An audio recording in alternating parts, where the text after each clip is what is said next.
Hello everybody and welcome to System Update Gaming News and Commentary. I will be covering 3 topics related to the wonderful world of gaming and also what has been released in this past week, so let's get right into it.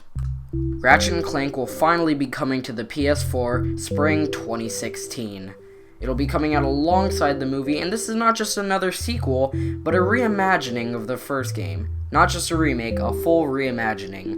It will change a lot of elements of the game, add new weapons, add new planets, and just make the game the original vision the game designers had. So far, the only gameplay we can possibly see of this game is the trailer, which features some weapons from the recent Ratchet Clank Future games, and also some new ones I didn't recognize. Might have been in the older games, but they weren't. There are also some new planets alongside some that I was like, hey, I remember those from the first game. Because this is not just a remake, it's a reboot. I said that before. Not important. I'm very excited for this game, and also very excited for the movie that's coming out alongside it. Like I said, Ratchet Clank was a series I grew up with, and I'm very happy and very excited that they're rebooting it and making a movie. Play the game, based on the movie, based on the game. Insomniac, you clever bastards. Wii U might finally be getting some third-party support again. Last time Wii U's gotten some legitimate third-party support was back in 2012, when games like Black Ops 2 and Mass Effect and Batman were all ported over to the console. So, Nintendo's usually been on the self side. They always make first-party games made by Nintendo, and these games are usually good. Haven't really ran into a bad one so far on the Wii U. The only ones I found not good were the ones I just personally weren't interested in. In a recent interview with the general manager of Nintendo of Canada, it's a big title, Mr. Pierre-Paul Trevenator, probably screwed up that name, he stated, "We still have those great big third-party developers like Ubisoft who continue to invest in our platforms." He also said, in the next few weeks at E3, you'll be hearing about more big third-party partnerships. We would love to have third-party titles, and you'll hear in a few weeks about some interesting partnerships. We've already, over the past year, opened up and aggressively sought licensing deals in lots of different areas. Those are all quotes from him. This can be really good. The reason the Wii U has not sold that well is because it is solely first-party, or almost solely first-party. Nintendo develops mostly their own games and doesn't have a lot of third-party support, mostly due to limitations of the console, and also, I'm not completely sure. So, it's gonna get the Wii U a bit more attention, and whether this is just a rumor or if it's true, it's still gonna be good, and I still hope to see Nintendo at E3 2015. Speaking of which, E3 2015. E3 is the biggest gaming event of the year, and it will be in Los Angeles, California this year, June 16th through the 18th. Don't bother trying to buy passes now, they were sold out months ago. We already know a lot of the games that are going to be there, such as the recently announced Assassin's Creed Syndicate, Fallout 4, Mario Maker, and a lot more, like Black Ops 3, and some other games I'm excited about. There's a long list of games that might possibly be there. And also, there's probably a long list of games that big developers are going to announce. Usually at E3, big developers have conferences where they show off what the heck's happening and what game they're making. I'm mostly excited for games like Ratchet and Clank. Like I said, it's why I did a thing about it. It's because I love Ratchet and Clank. And I'm also excited for Mirror's Edge 2. Hopefully some gameplay will be showed off there. So type in the comments what you're excited about to see at E3. And, cry if it's not actually showed off at E3.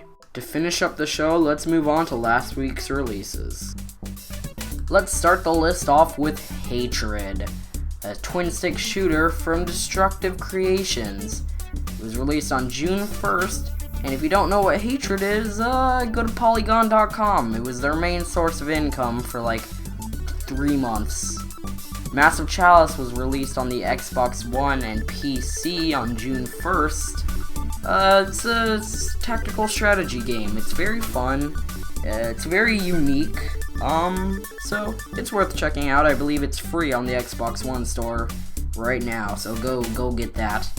We have The Escapist coming out for the PlayStation 4 on June 2nd. It is a It's a prison escape simulator, but pixelated and fun. Released on June 3rd, we have Hitman Sniper for the Android. It was already out for a while on iPhone, iPad, and various iOS devices, but now it's on Android for you Android users. Basically, it's similar to Sniper Challenge, where you snipe people as the Hitman. You Must Build a Boat, coming out on June 4th for the PC. This game is exactly what the title says. You must build a boat in order to survive. We have The Swapper on the Xbox One on June 5th, 2015. I don't know why I include the 2015 that time. June 5th. It is a 2D indie puzzle platformer, as a lot of 2D indie puzzle platformer games are, where you create clones of yourself and then swap bodies with them. Sorta unique, but I'm getting tired of the whole 2D indie game thing. Doesn't mean it's not worth checking out. Heroes of the Storm is Blizzard's first MOBA-like game.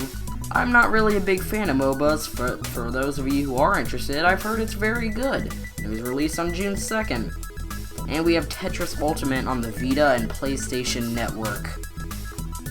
If you don't know what Tetris is at this point, well, I don't know where you've been for the past 30 years. Basically, it's Tetris. It's a puzzle game where you put blocks together. That will conclude episode 1 of System Update. Hope you guys are enjoying this brand new series as much as I am, because I had a lot of fun doing it. And I hope you guys had a lot of fun watching it. It'll be up every Monday, hopefully. If I miss a week, well, shame on me. If I miss 2, more shame on me. Point is, hope you guys are enjoying this series, because I sure am. I definitely want to take my channel in a different direction now. I feel like I kind of went through, my phase of doing whatever the heck, and now I kind of want to do a little news show, and I'm enjoying it. I enjoy talking, even though I'm horrible at it, as you could see by this first episode. It's still very experimental, so there's still a lot of things to fix, such as the bland design. Like the bland layout design, I kind of want to fix that as time goes on, when I have better equipment to do so. But I'm enjoying it nonetheless, and I hope you guys are enjoying it nonetheless. So I'll see you guys next Monday for the next episode of System Update. Thanks for watching.